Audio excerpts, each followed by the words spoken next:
So today the pattern stays exactly the way it was. We had a great day for painting yesterday. I did that little paint experiment which worked out pretty well. At least it's drying down the cellar where it's nice and warm.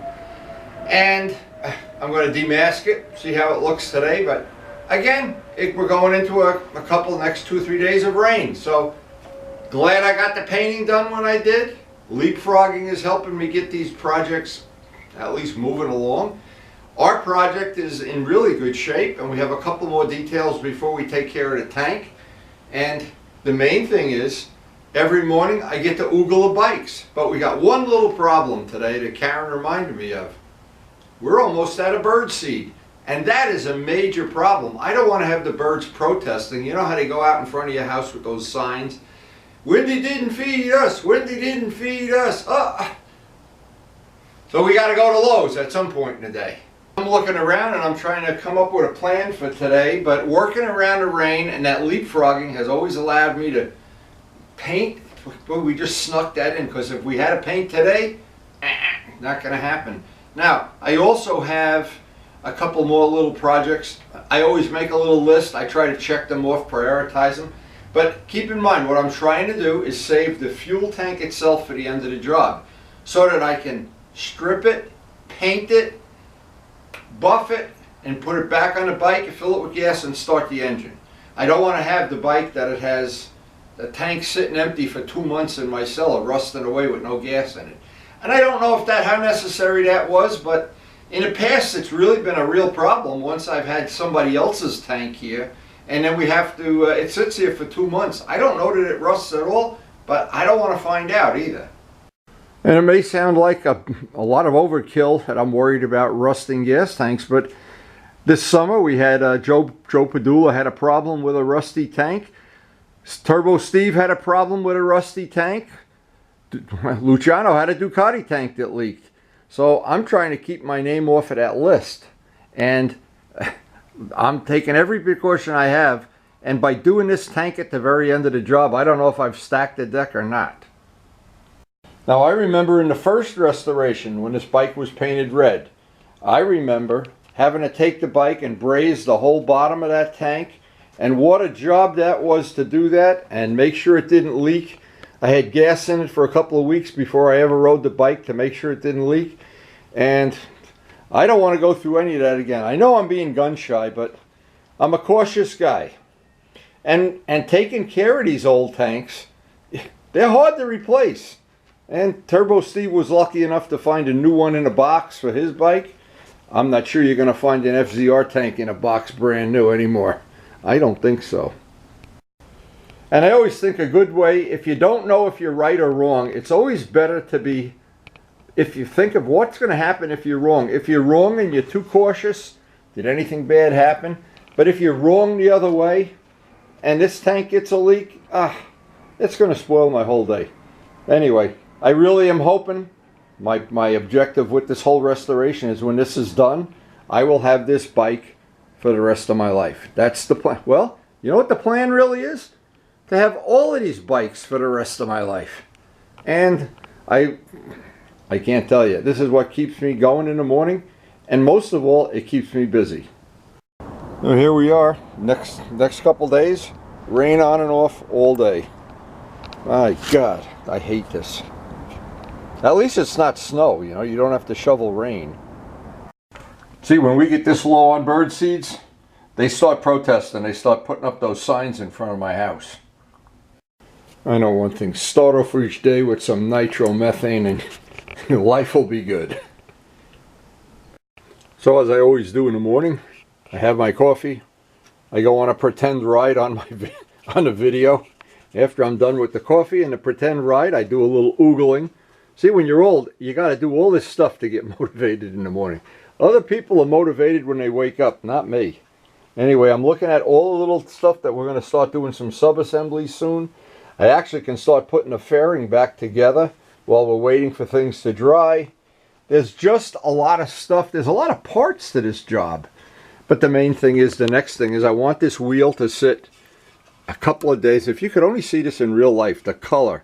The depth of the color is just unbelievable. And that information I put on yesterday's video is just, that's useful information. Now, I got another, this is a tip you can put in the bank. This is really a good one. Okay, you can see what I did here. I put the tire that we did yesterday on top of another tire, and because what's happening, as the clear is drying, it's drying flat. Now, if I let the tire sit like this, because I had put so much paint on it, it's 3 or 4 coats of paint, what would happen is I'd be afraid to come back in the morning and there'd be a big drip somewhere. Well, by letting it lay flat, and this is a really good tip, anytime you can let paint that's dry and dry flat, you minimize the risk you're going to have a problem. Now, it looks like, even from far away, that looks like it was a pretty good repair. And like I said, it's on yesterday's video in detail, but that really was good information.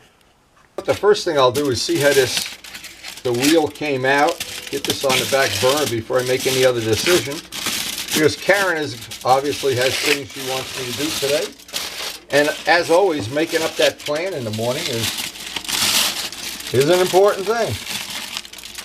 But you can't imagine, if we run out of bird seed or fish food, all hell breaks loose. Nothing good happens. Anyway, I'm dying to see how this came out. It couldn't be any better. It is absolutely perfect. Now, again, I was really hesitant to do this. I had spoken to John Pothier about trying this, and I thought this was a perfect place, it gave me an opportunity to do it that I normally wouldn't have. And I'll let this dry for a day or two, and then, of course, just hit it with some buffing compound. I think it'll be a perfect repair. And as I'm pulling this apart, it's reminding me of how close to the midway point of this job where we're going to start putting parts back on a motorcycle very soon. I haven't made a plan yet for today, but we could start doing some of those, because this wheel is done. The other wheel will be done in a couple days. I wanted to have the wheels all back on the bike before I started the tank. Not really sure if that's going to work out.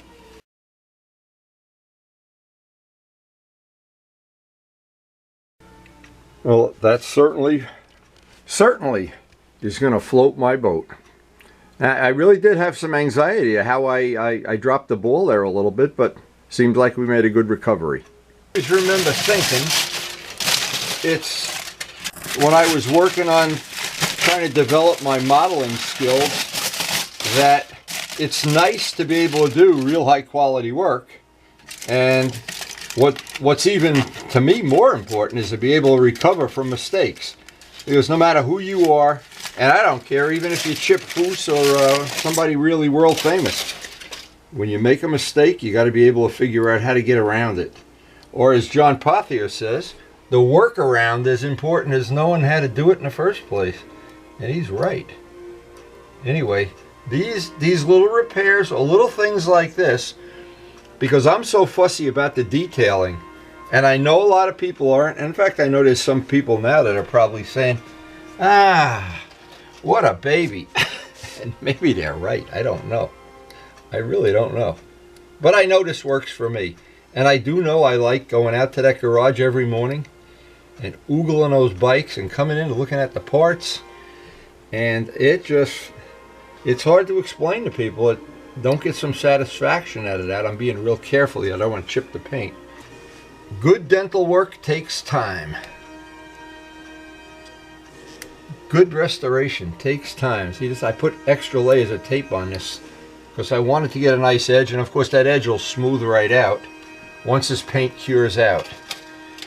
But I didn't know this was going to work. I'm sorry I didn't think of this, because it would have given me the next time I paint a wheel. Well, when I do the GS wheels, I'm going to notice. See, I'm going to notice ahead of time, and then I should. Well, Dallas is painting. I'm thinking of something. Dallas is painting a set of wheels right now.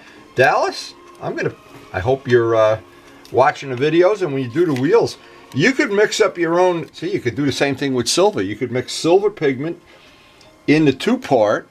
Well, probably you could buy it that way.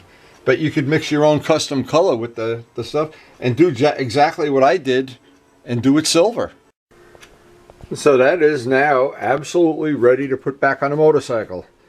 We got the other one ready to buff, but I would feel better if it was under the heating vent another day or two. I'm always, well, I'm always skeptical about paint that's only a couple days old. But again, this I don't know about. This is kind of an experimental thing, but I guess that's one of the things we're going to do. We're going to figure this out. Hopefully learn something the next couple days. Maybe this afternoon I'll do a little test to see how that buffing comes out. But right now there are just sub-assemblies, parts to work on. There's plenty of other stuff to do. And so when I have other things to do, it's always good to just let the paint dry. That extra day always works in my favor. So I think I'll let the wheel dry a bit anyway. I'll maybe get to it later this afternoon. We'll see, because we still have to plan out this whole day. So what I want to do, this is just a ordinary Meguiar's spray wax. Is that wax? Yeah. And what I want to do, there's some little sub-assembly parts I want to fit into this. Now, the reason it's critical is because a lot of the little tabs and tangs that we have on this job, the problem is I want to make sure, because we've got paint on it in spots, I haven't made it so thick that I'm going to lose my fit and finishes. So the first thing is I'll clean this all up. I always like to work with clean stuff, get the compound, and you know, since we've been working on it, I always try to keep a nice clean fresh towel on a table and get them into the laundry on a regular basis. And just makes it, to me, it makes it more fun to work that way.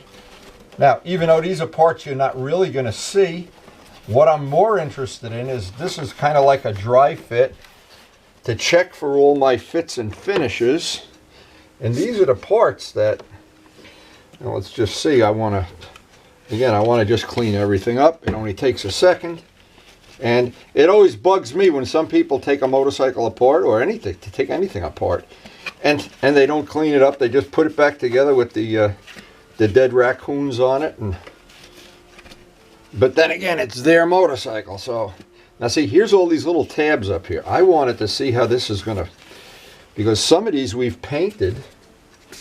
Let me just take a close look at this. This, I'm sure, is one of the parts of the job that I will spend a lot more time than, say, if you went to a dealer where they're just going to stick it together and tell you, well, the factory made it that way. I don't want it that way. I would like this to be really the best I can do. Now, let's see.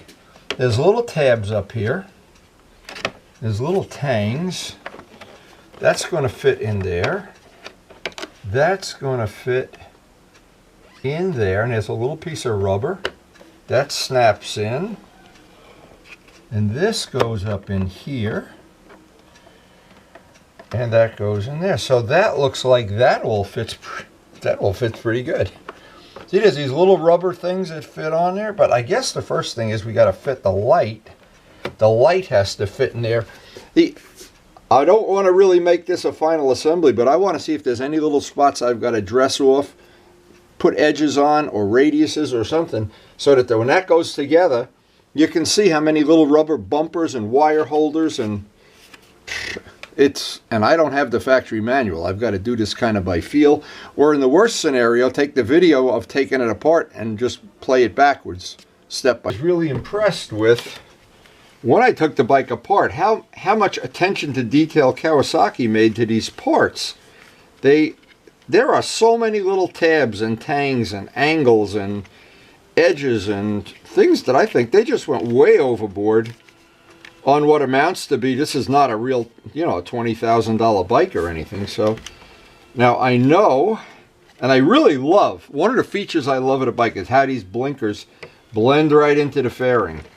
I think that's, and they're really bright bulbs. They're not these fake little things that the guy doesn't see and they cut you off. So first thing is that's going to fit right in there. I can see that that's the next step.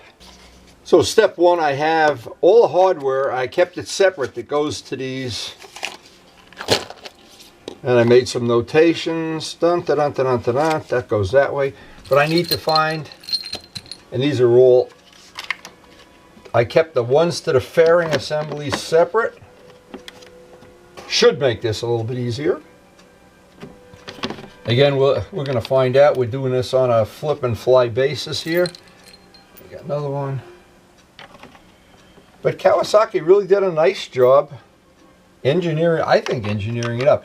It was a little bit complicated taking it apart because I had never done it before.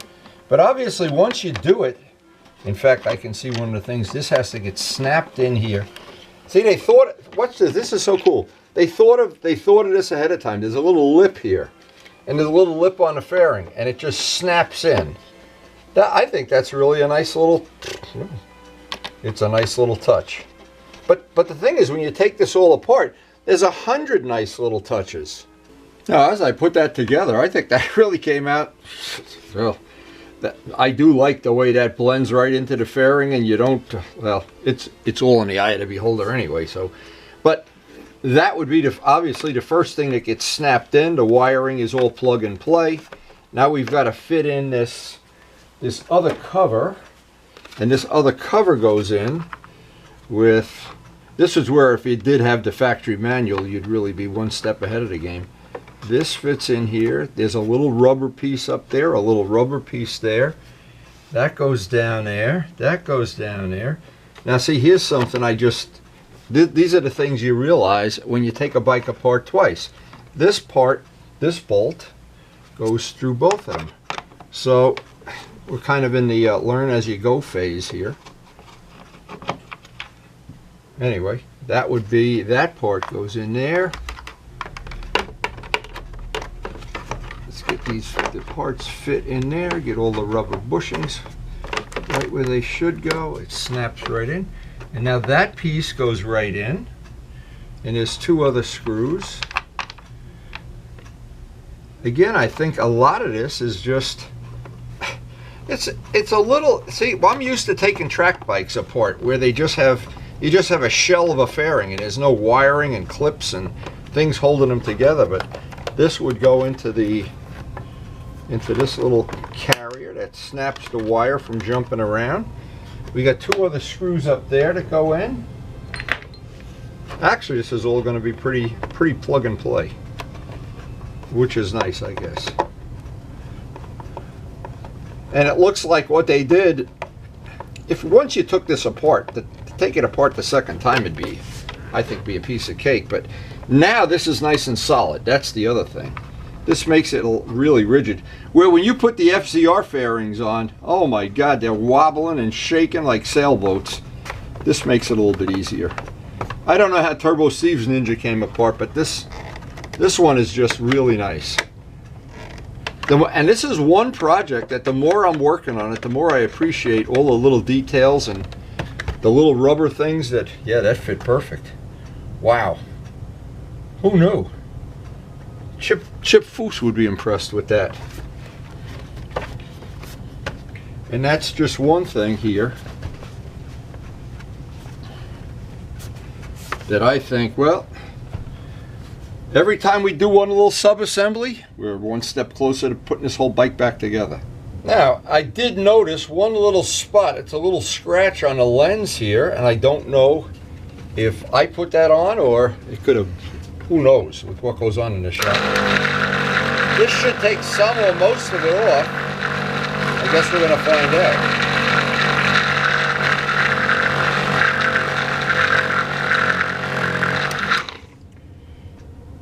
Well, I took most of it off. I guess we're going to have to keep grinding away at this. The idea is I want every part that I put on the shelf that's ready to put back on the bike. I don't want to have to do it. Oh, I took it all off. Wow. Wow. Maybe it's my lucky day. I better go buy a lottery ticket or something here. But as I'm putting this back together, I'm looking even now for little scratches, little anything that would make this a better project when it's all put together. Because from this point, we're at the top. Once that tank is painted, the rest is downhill. And putting it together, a lot of times you do all this work and then you chip it and that, and you put something crooked. Where I don't want that to happen. I want this to go together like a piece of cake.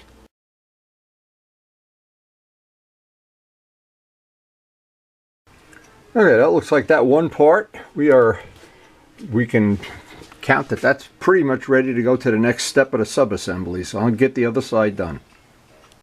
And once I put those parts back on the table, I know I'm one step closer to the final goal. Now, most times when I do two parts that are similar or symmetrical or whatever, the second one will go a little quicker, but I never want to get to the point anywhere in the project that I'm racing against the clock, because that's when the quality seems to drop right off like a hockey puck. Or isn't it a hockey stick? I don't know. Anyway, I do like to take the time to do every little step, even the parts you're really not going to see. I get the satisfaction out of knowing once this is back together, and it may be that in my lifetime we'll never restore this bike again, and it could be that 5 years from now I'll want to paint it Kawasaki green, and I'll be, you know. But the neat thing about it, if you're dealing with a bike you already have, and this one is the one we've repaired all the little clips on, so when I do the final fits, I want to make sure all those things line up just exactly right. Now, this one I know, again, I'm just very fussy about it. I know some people belittle me for that, and it's okay. I don't mind. I really do like, and I've liked my whole life, having nice clean stuff. And you know, that's what happens when you grow up poor. You don't have a new vet, so you take something really old and you try to polish it up to I don't know, what am I, a psychoanalyst? I'm a motorcycle restorer. Okay, so this is going to be basically the same as the other one. I got to leave that screw out, then put this piece in, make sure it fits up here, and then put the final screw in. And we'll, by the time we're ready to go to Lowe's, we should have these two pieces socked up together. And it looks like, even this part, the fits, we haven't lost any of the fits. And what the reason, one of the reasons is because I was really, really careful when I, look at this, I took the wrong bolt out, put the wrong one in. Look, you can't make this up. Can't make it up. Here I'm trying to be so meticulous. That's another thing too. It's this one that goes in. I don't remember when I was younger being this forgetful. I don't know. I don't know about that. But I know it ain't getting better, that's for sure. Okay, so this is the human side of restoration. You wish it wasn't this human sometimes. You wish it would just go together like a piece of cake. Actually, this is not that difficult. I'm overstating the obvious here. But we will have two pieces. Karen has been yelling down at me. It's time to go. She's got stuff to get. I have to go to Lowe's. And when it's time to go, it's time to go. But I want to get this finished before I head out. This thing is just to snap this wire up in a clip.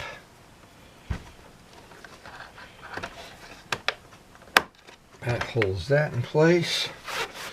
We're ready to, the next step on this is to put the two halves together.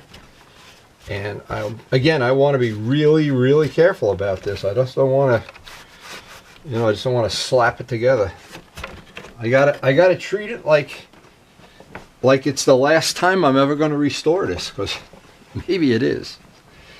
But there are bikes that I've restored more than once, the FZR, and sometime in 5 years go by and you just get sick of having a red bike, so you make it yellow.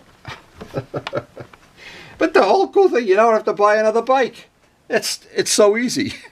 The channel will remember this. We did a track day with this bike at Pocono, and I was thinking, oh, this bike is really going to be not in its element.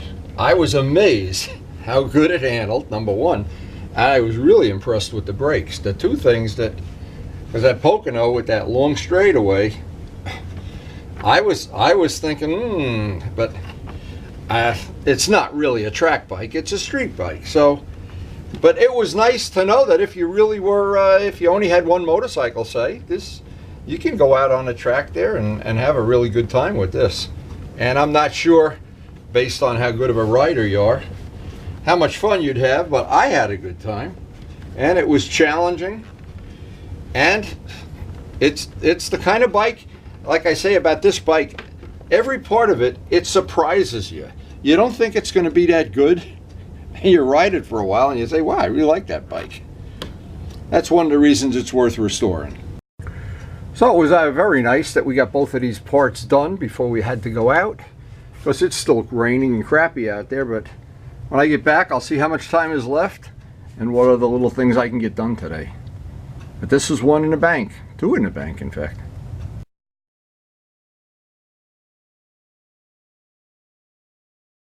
Now what could really be more fun than going to Lowe's on a rainy day? Not many more things more fun, but I know they have unlimited supplies of bird seed. And I'm under a mandate to provide bird seeds. We will have the happiest birds today. They are definitely waiting for their seeds. I don't want to fall down on the job here. Always good shopping at Lowe's. My birds approve of Lowe's seeds. And once we're back from shopping, there's nothing better than another cup of coffee, and we're going to get out to the garage and do some work. Now it looks like they're all sitting out in a tree waiting for me to feed them, which I will. Okay boys, you've been fed. You've been fed. You know that, right? Go all the way to Lowe's to feed these guys. The feeder is full. Oh, they're coming. No protesting today. So with the time I have left today, I want to clean up the calipers. Pretty straightforward job. I've got some simple green, some small brushes, and compressed air. Now just like any cleanup, step one, good old simple green. And in this case, these are not really in bad shape in any way, so I'm just going to do a general cleanup. I've got a selection of little toothbrushes, and once you do this, don't use it as a toothbrush again. That's not a great idea. And I want to just clean this up and blow it all out with compressed air. One more little detail, I'll polish that fitting just to make sure that it's ready to install. We got the fairings started, put together this morning. And by the way, it looks like we got plenty of material on the brake pucks. Oh man, that's great. That's one thing nice, not to have to spend the money on new pucks. But if we needed them, now would be the time to do it, of course. And again, I said this before, the brakes on this bike are pretty good. Now, I'm just trying to share basic information. The one thing I would not want to get, any oil-based thing, I don't want to use kerosene or diesel fuel, or actually the brake part cleaner would probably be okay if we had something terrible, but these are not in bad shape. These are really not too bad. So anything we could use in our favor, of course, better for us. And I had thought, and this was a thought of mine, somewhere in this process, I was thinking maybe I'll make these shiny black. But the problem is, I've done that to calipers before. The GS calipers are painted shiny black. And what happened, I had trouble with the paint where they get really hot, making little blisters in the paint that kind of annoyed me. So I thought, well, maybe I ought to just leave sleeping dogs alone here. Just clean these up as best I can and basically quit while I'm ahead. Quit while I'm a gefilte fish. But that's what I always save all the old toothbrushes and little things like this, because they don't last long when you use them in service like this. Now, I have this really great idea. Really nice tool. I'm not going to use it because I always like to use it outside. And I got it from Harbor Freight. Of course, this end goes into a jar of simple green. And then it's compressed air with 100 pounds of pressure with simple green. The only problem I found with that is when you do it in an environment like this where it's closed, and it's really getting cold out here now. It's teetering on rain turning to snow. What I found happen is the smell in the garage, the ammonia or whatever's in it, it gets to the point where you get a headache. So with the bike in a stationary position, I'm limited.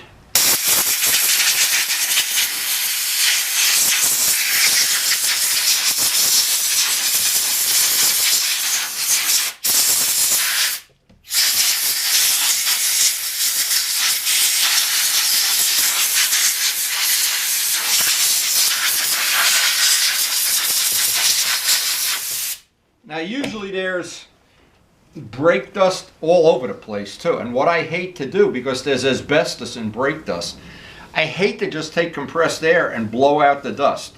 I much prefer putting this this liquid simple green or something, anything that, even water I guess, that would minimize that brake dust. But we have 3 calipers to do. It'll be less than an hour to do all 3 of them. I'm going to do all the little polishing parts. In the front end of the bike, I have to protect the front of the bike a little bit and the floor, because some of this stuff just gets, I don't want the grease going on my expensive carpeting.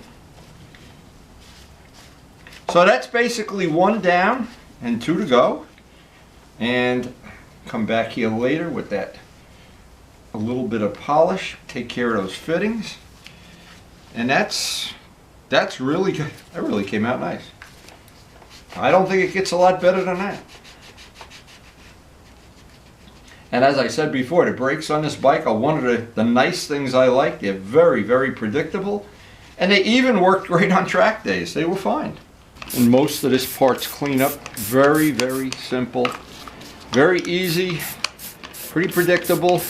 And the few things I would just try to avoid like the plague is blowing compressed air around that asbestos dust, because that is some nasty stuff to breathe in.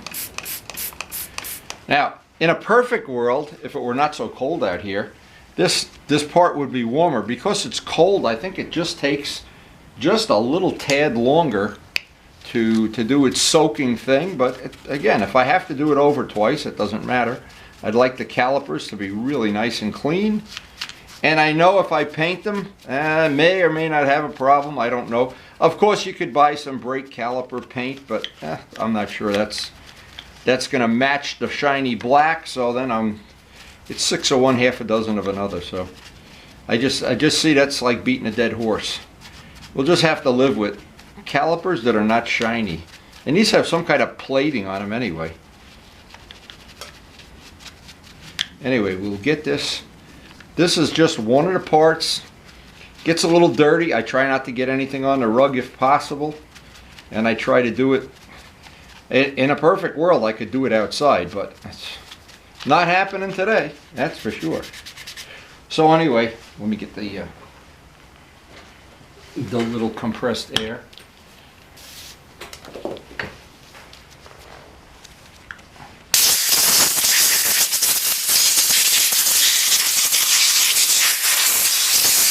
And it does get a little messy, that's for sure.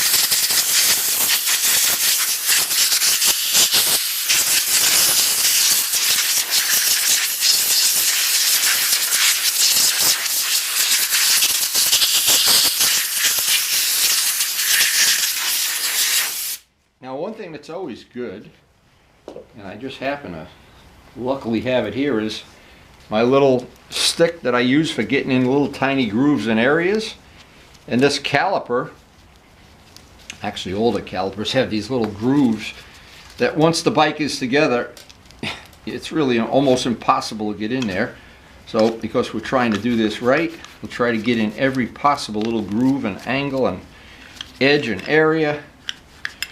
By the way, these are pretty cool the way the pads come out. And that's just one little advantage of this. They are easy to replace. It's a relatively easy bike to work on, I know that.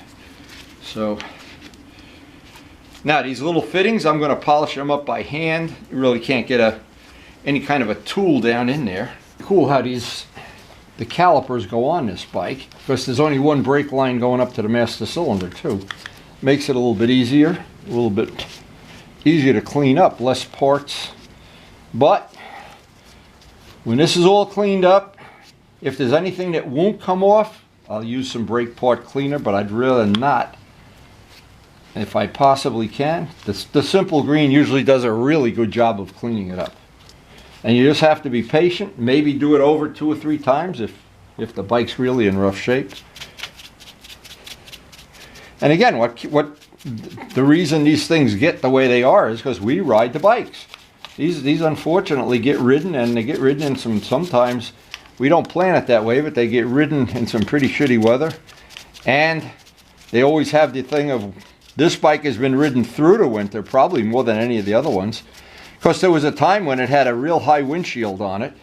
And on really cold days, I'd look around and think, I want to be behind that windshield, not out in the open. So, I guess I was a coward. Anyway, these are getting, the more I'm working on this, I'll probably actually have a little time to do some more cleanup around the radiator and up around the triple trees and get that all done today. Always try to use the time available efficiently.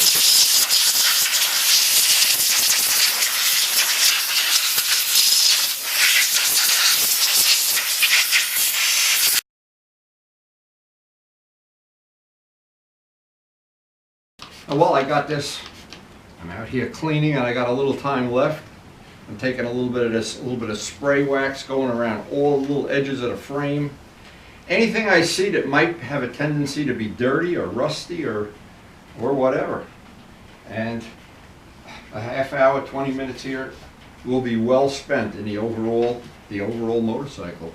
Because I don't want, there's a lot of spots up here that once you put the fairing back on, it's almost impossible to get your hand in there, unless you're, you know, you have little skinny fingers or what.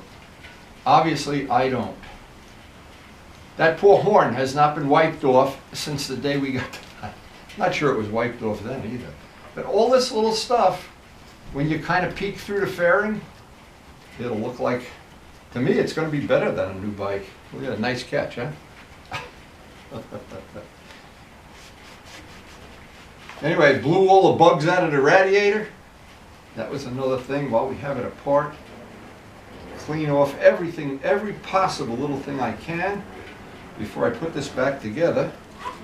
And we're going to start doing sub-assemblies and that tank. Oh, I can't wait to do the tank. Tank is going to be so nice when it's done. We have those Thomas Luciano, the stencil for that decal. And I think that's just going to be super, super, super duper. And thank you, Thomas, for volunteering that. And this day is actually coming to a wonderful end.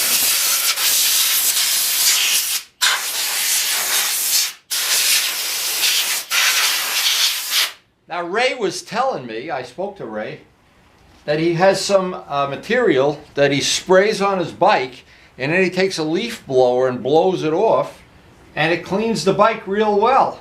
I don't have the information, but next time I talk to Ray, I'll definitely get it. Because as everybody knows, I do like a clean bike, and I have spent the time today. This was a day well spent. So even the birds had a good day. The calipers are clean. Time to put the children to sleep and live to fight another day.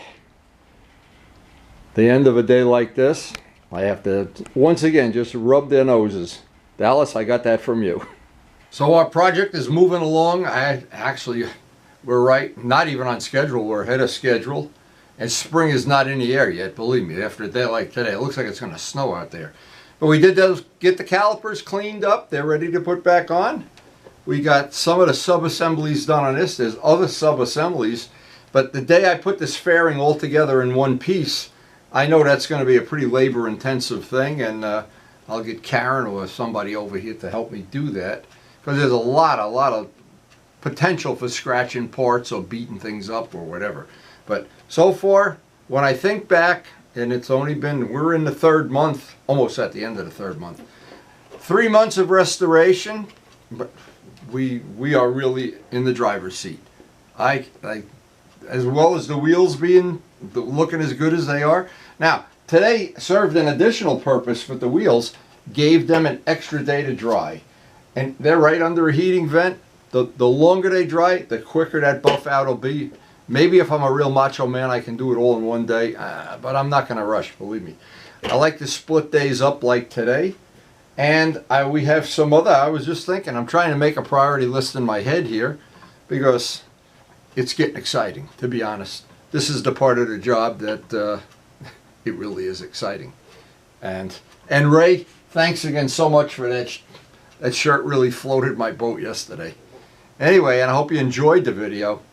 Picked up some decent information, and thanks for watching.